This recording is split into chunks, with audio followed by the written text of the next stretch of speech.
Assalamualaikum warahmatullahi wabarakatuh. Waalaikumsalam warahmatullahi wabarakatuh. Alhamdulillah, alhamdulillahi rabbil alamin. Wassalatu wassalamu ala asrofil anbiya'i wal mursalin. Sayyidina wa maulana Muhammadin wa ala alihi wa sahbihi ajmain. Ketemu lagi dengan Mr. TM dengan uraian-uraian ilmiah tinggi tentang metodologi, metafisika, tasawuf, eksakta ilmiah. Bertempat di Kampus Taklim Makrifat Depok Sawangan. Judul yang kita angkat kali ini adalah sistem reaktor itu butuh tekanan tinggi. Saya bilang sistem berarti jalannya hanya itu, maka lewati proses rukun dan syarat. Reaktor berarti tempat penggodokan khusus dengan pemampatan tinggi. Manusia agar bisa sampai ke hadirat Allah Ta'ala, dia pun harus lewat reaktor pemampatan tinggi.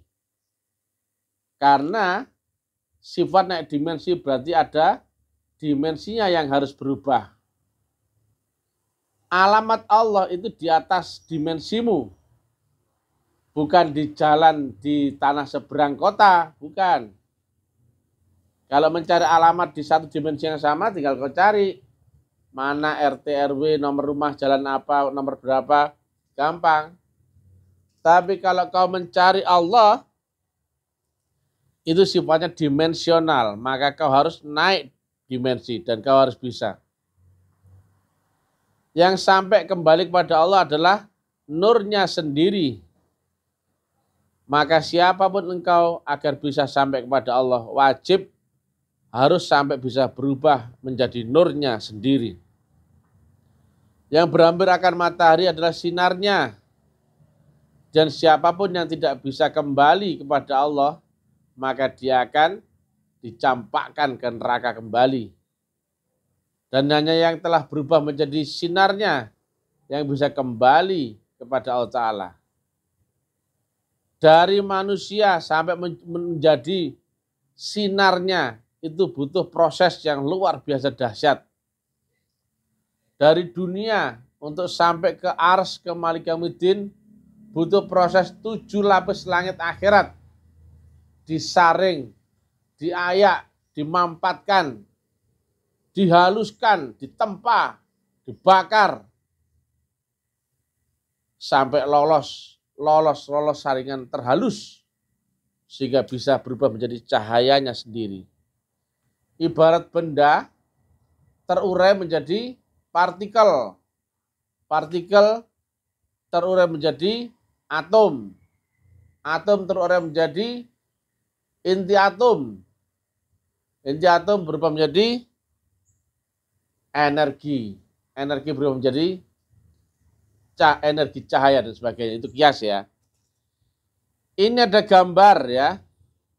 Karena sering ya, harus saya tunjukkan begini ke orang bodoh-bodoh. Ini adalah panci presto, walaupun jelek ya gambarnya ya. Awalnya kita adalah badan kasar, badan keras. Anggap aja kita ini es batu. Es batu untuk berubah menjadi air, dia butuh suhu khusus ya. Kalau es batu di suhu 0 derajat, maka dia nggak akan pernah bisa berubah. Maka es batu harus diberikan panas. Yaitu panasnya yang suhunya harus lebih rendah daripada 0 ya. Mohon maaf, lebih tinggi daripada 0 ya. Baru es batu itu mulai meleleh mencair. Maka lambat laun es batu itu berubah menjadi cair. Dan cair untuk bisa berubah menjadi uap, dia harus melewati proses mendidih. Nah, kalau mendidih, suhunya sudah 100 derajat Celcius.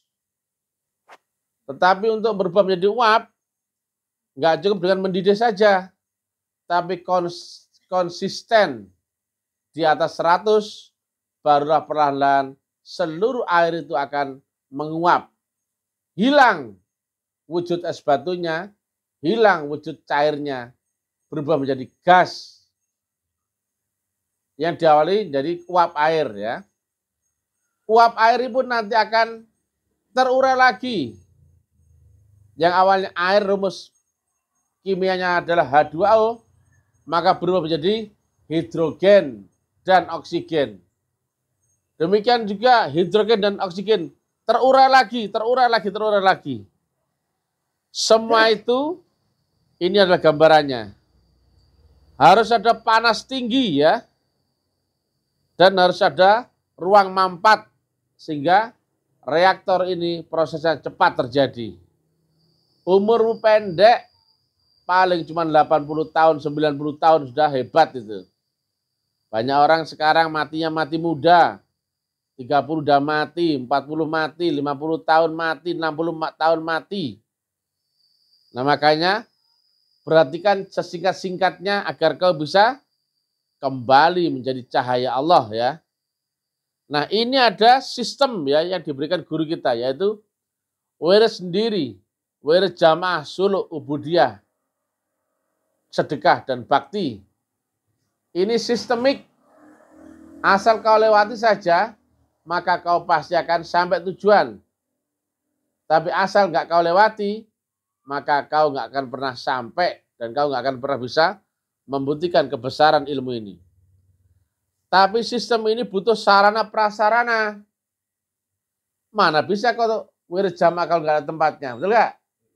Mana bisa kau suluk kalau nggak ada tempat suluknya? Dan banyak lagi. Makanya tugas Rasul adalah membawa visi misi yang estafet sebelumnya ya.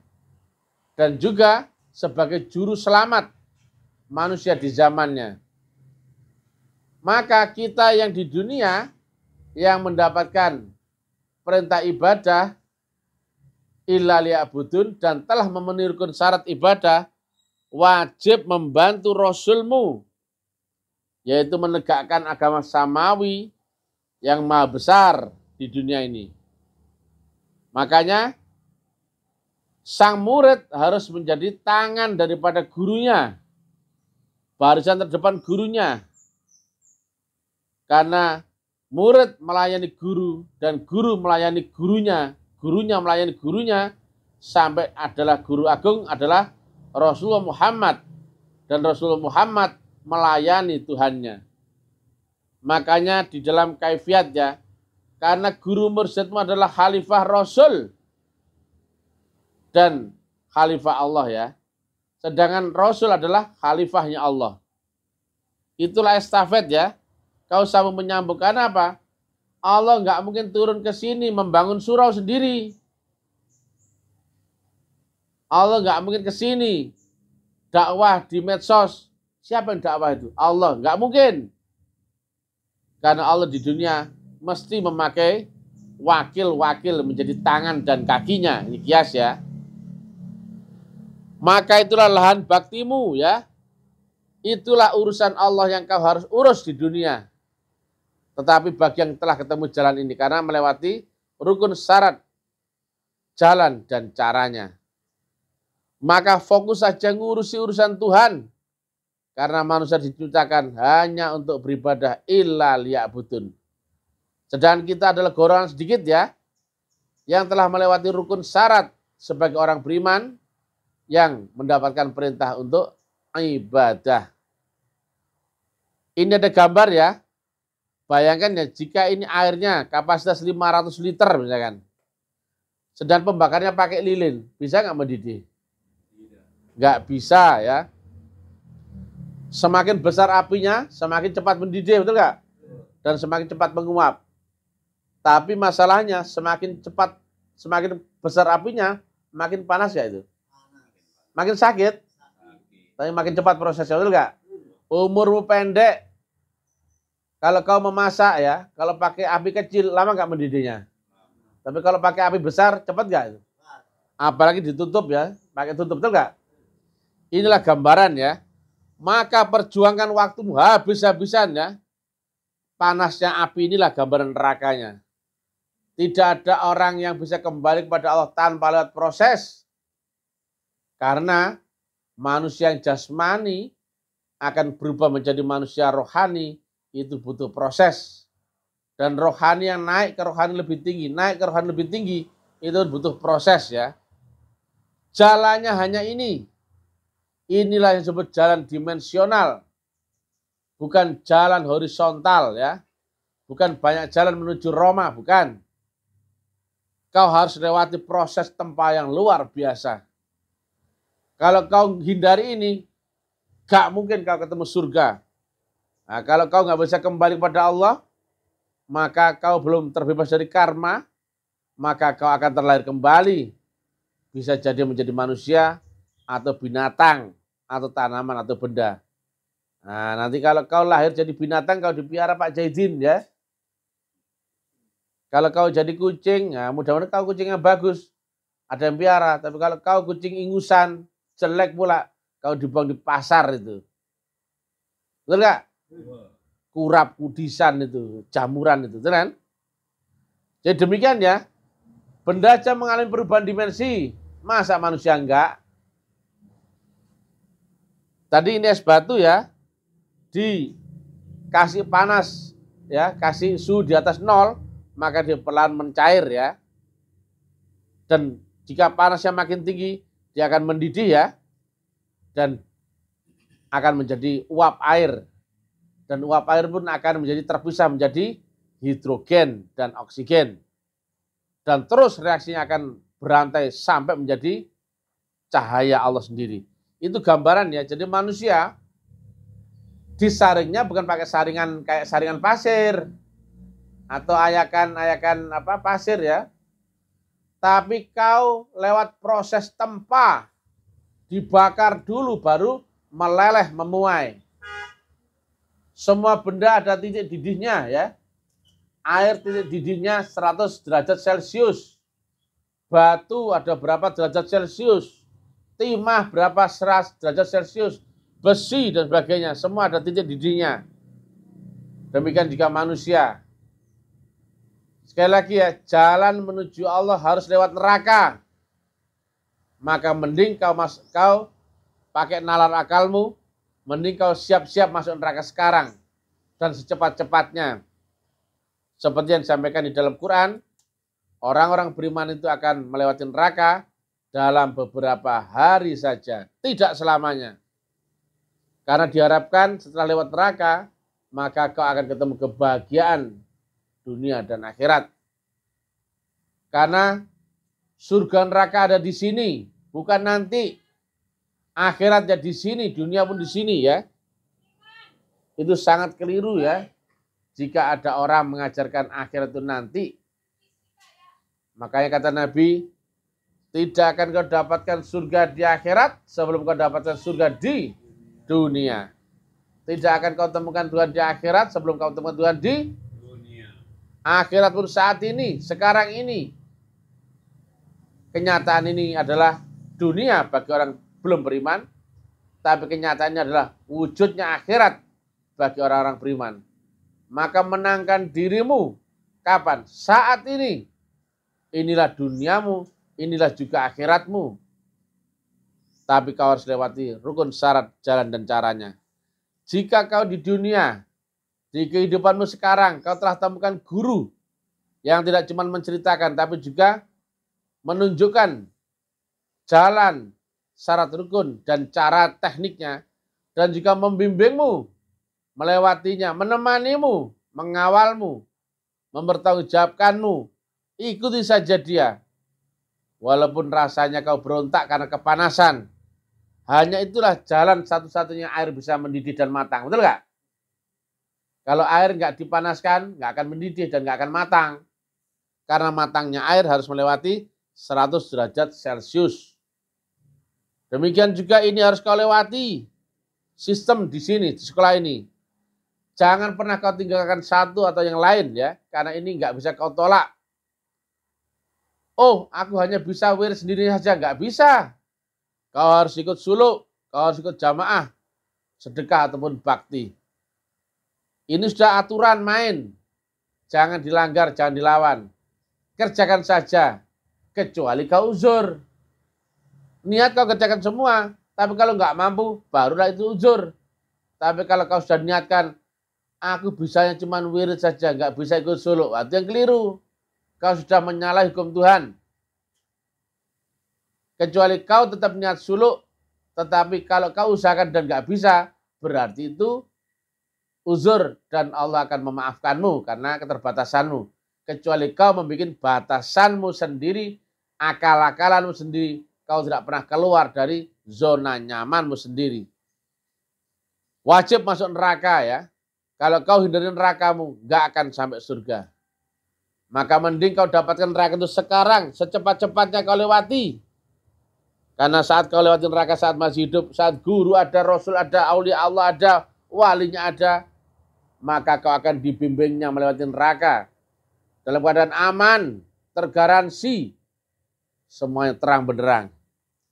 Itulah gunanya rasul yang diturunkan di zamanmu sendiri, di antara kaummu. Dan dia sangat menderita karena penderitaanmu. Dan dia sangat berharap keselamatanmu. Dialah juru selamat di zamanmu, di antara kaummu sendiri. Yang ketemu itu manfaatkan waktumu. Tidak banyak orang kenal dia. Tidak banyak orang ketemu dia. Dan tidak banyak orang yang dalam bimbingan dia. Kau sudah lewati kehidupan ratusan ribuan kali. Mungkin inilah kesempatan di kehidupan sekarang kau dipertemukan dengan guru, waliyam, mursida. Umur pendek, umur singkat. Waktu belum tentu bisa sampai 70 tahun, 80 tahun. Maka siap-siap saja anggap aja kau akan mati sebentar lagi. Maka nggak ada kesempatan, nggak ada pilihan. Kau harus berbakti kepada Allah lewat Rasulmu sebagai penjamin. Wajib kau lewati pemanasan ini agar kau bisa mendidih dan kau bisa matang dan kau lanjut berubah menjadi uap air dan berubah menjadi naik ke dimensi lebih tinggi. Demikian yang bisa kami sampaikan. Jangan memilih ya. Kalau kau memilih berarti kau masih akalmu, nafsumu masih jalan. Maka akalmu akan dibimbing oleh nafsu.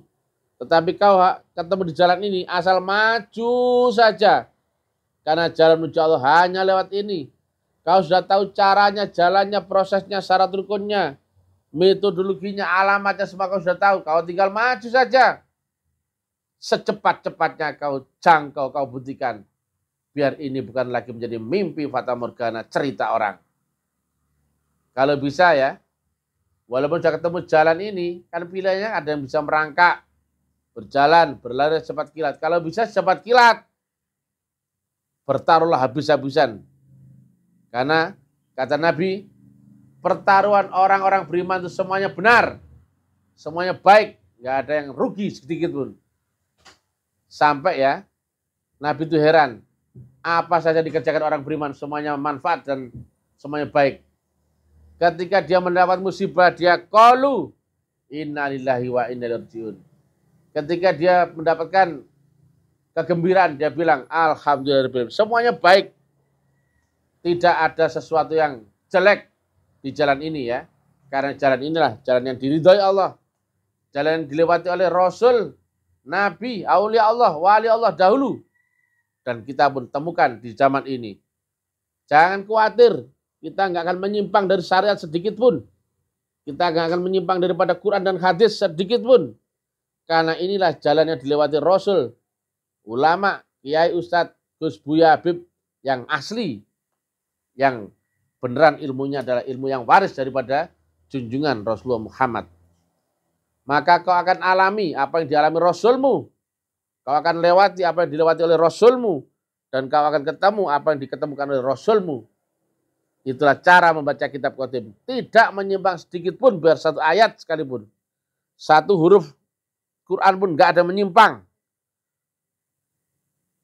Banyak orang di seluruh dunia mencari ilmu ini. Tapi kalau tidak ketemu jalan dan caranya, mustahil dia bisa menang. Mustahil dia bisa sampai. Sholatnya sia-sia. Zikirnya sia-sia, ibadah sia-sia. Karena nggak tahu alamat, jalan, cara, syarat rukun, dan prosesnya. Tetapi kita ada golongan sedikit yang telah ketemu itu. Maka manfaatkanlah, nyebrang. Lewatilah Shiratal Mustaqim sekarang. Saat masih ada gurumu. Saat masih beserta denganmu. Karena kesempatan mahal ya. Tidak semua orang kecuali yang dipilih, dikehendakinya di antara hamba-hambanya. Mudah-mudahan manfaat. Motivasi tinggi ya, karena zaman makin keras ya, sebagaimana diterangkan oleh guru kita ya, yang maha mulia, Profesor Qadrun Yahya sampaikan, kita bersiap hadapi turbulensi zaman besar-besaran di kurun akhir 15 sejak kedatangan Islam. Akan datang banyak musibah, bencana, penyakit, dan perang di mana-mana, dan hanya kaum Dzikrullah saja yang selamat. Yang telah ketemu sekolah ini, berpeganglah kuat-kuat akan gurumu. Siap-siaplah menghadapi turbulensi. Yang ini sangat besar, global, di seluruh dunia. Karena dunia akan mengalami pergeseran keseimbangan. Dunia akan dirubah. Perubahan ini adalah semata-mata karena Allah merubah, memperbaharui agama yang lalu yang telah rusak. Agama di akhir zaman adalah Islam juga. Tapi Islam yang berubah cara pandang, sudut pandangnya. Islam yang di akhir zaman adalah Islam yang ilmiah, wa amaliyah. Teknik tinggi. Ma'rifat. Yang rahmatan lil alamin. Yang la ya'lu wa la yu'la alaih. Yang tiada tolok bandingnya. Yang menjamin umat beragama itu menang dunia dan akhirat. Karena itu janji Allah sendiri. La'allakum tuflihun. Setelah kau ketemu jalan ini, itulah wasilah. Maka lanjutannya adalah berjuanglah sungguh-sungguh mati-matian di jalan ini. Bukan jalan lain. Karena kesempatanmu hanya lewat jalan ini. Maka janji Allah yang terakhir adalah kemenangan yang nyatalah untukmu. Itu Allah janji. Di ayat tadi ada beberapa kalimat. Kau harus lewat jalan ini, jalan wasilah. Dan kau harus wajahidu fisabilihi. Dan itu harus kau cari. Ini bukan pemberian Tuhan. Tapi kau harus berjuang. Sungguh-sungguh. Mati-matian dan habis-habisan. Surga bukan pemberian gratis karena door prize ya.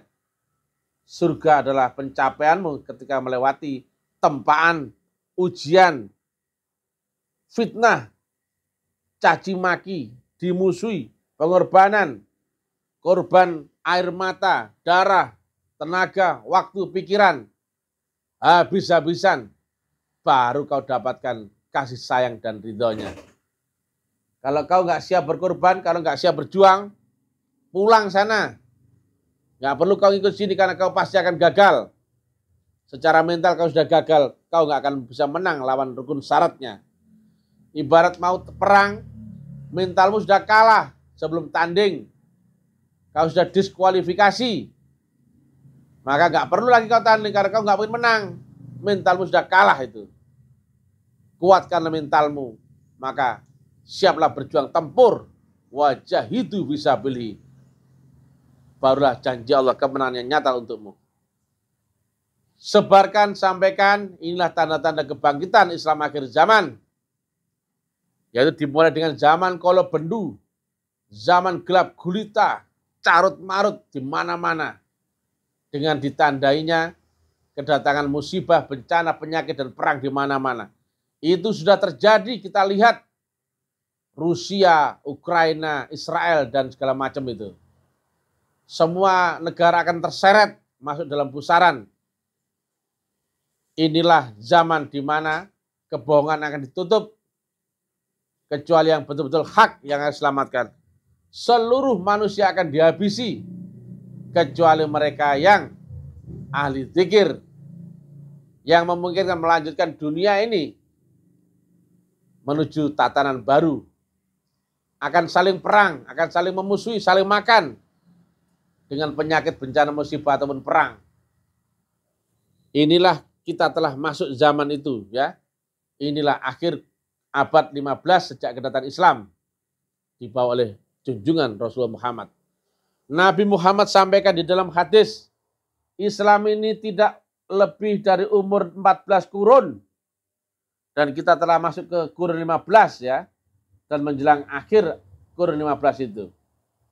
Ini ketemu ayat, tidak akan kudatangkan kiamat selama masih ada hati hamba yang berzikir Allah. Ada yang menunda ini kiamat. Karena cocokkan dengan hadis ini. Ini sudah lewat 14 kurun kedatangan Islam. Maka inilah kita di akhir zaman, kita perbaharui dunia ini dengan menyambungkan tali wasilah yang hilang. Di mana zaman ini sudah nggak ada lagi orang yang mempercayai Rasul. Dianggapnya nggak ada lagi ini. Zaman Rasul nggak ada. Itu terjadi dahulu. Mereka mengingkari Rasul zaman ini. Syahadat berubah menjadi mengucapkan tok. Sholat hanya menjadi ritual tok. Membaca Quran hanya membaca tulisan tok. Islam terpuruk separah-parahnya. Bahkan terdogma dengan sudut pandang kuno bahula 1500 tahun yang lalu. Kau di zaman ini harusnya ilmiah tinggi. Harusnya agama Islam di akhir zaman memenangkan segala sesuatunya. Allah menawarkan yang terbaik. Bukan cuma pilihan seperti uji judi saja, ya. Kita nggak seperti itu. Allah memberikan pilihan terbaik. Jalan dan caranya semua jelas. Itulah agama samawi selalu lewat Rasul, wasilah dan kitab qadim. Dan tiga-tiganya itulah yang hilang, ya. Rasul, wasilah dan kitab qadim. Di luar sudah nggak ada yang ngerti Rasul, nggak ada yang ngerti wasilah dan kitab qadim. Hanya di kamus Ta'lim Ma'rifat yang menyampaikan itu secara gamblang, terang benderang. Walaupun menyakitkan orangnya dakwanya, karena bahasanya barbar, ya. Dan bahasanya gaya koboyan, tapi nggak bisa dibantah orang. Itu harusnya kau berpikir, ini berarti ilmu ini tiada tolok bandingnya. Dan ilmu yang benar, walaupun disampaikan dengan cara yang berbeda. Karena membangunkan orang tidur dalam keadaan mabuk berbeda dengan orang yang tidur normal, ya. Kalau orang tidur dalam keadaan mabuk masih disiram air, nggak usah bangun, masih disetrum, ya. Maka zaman ini karena orang terdogma, mabuk dengan agama dogma, maka kami membangunkan kesadaranmu dengan bahasa kami yang gaya koboyan, ya. Yang ternyata tidak bisa dikalahkan oleh siapapun, tidak bisa dibantah. Harusnya kau berpikir inilah ilmu yang benar yang datang dari Allah Ta'ala. Hanya di sini yang menyampaikan vulgar, ya, ada Rasul zaman ini, betul nggak? Hanya di sini yang menyampaikan Allah di dunia mempunyai sifat wujud, betul nggak? Hanya di sini yang menyampaikan ibadah itu wajib memakai wasilah, betul nggak? Hanya di sini yang menyampaikan beribadah beragama harus lewat bayat, betul nggak? Hanya di sini syahadat itu menyaksikan, betul nggak? Hanya di sini yang menyampaikan akhirat itu sekarang, betul nggak? Hanya di sini kita yang menyampaikan siratul mustaqim ada di balik gurumu, betul nggak? Hanya di sini kita ditemukan dengan wali yang bersedia yang waris mutlak, betul nggak? Hanya di sini agama disampaikan secara ilmiah, terang benderang dan amaliah, betul nggak? Hanya di sini agama disampaikan secara makrifat, hakul yakin, bukan cerita omong kosong, betul nggak? Hanya di sini ilmu yang tiada tolok bandingnya dunia dan akhirat. Tepuk tangan. Sebarkan, sampaikan, kabarkan. Waktu singkat, waktu pendek, selamatkan orang-orang kau cintai. Orang tuamu, anak istrimu, orang-orang kau cintai. Agar bisa selamat naik perahu bahtera Nabi Nuh. Ibarat orang dulu diajak masuk kapal gak ada yang mau karena dianggap Nuh itu gila.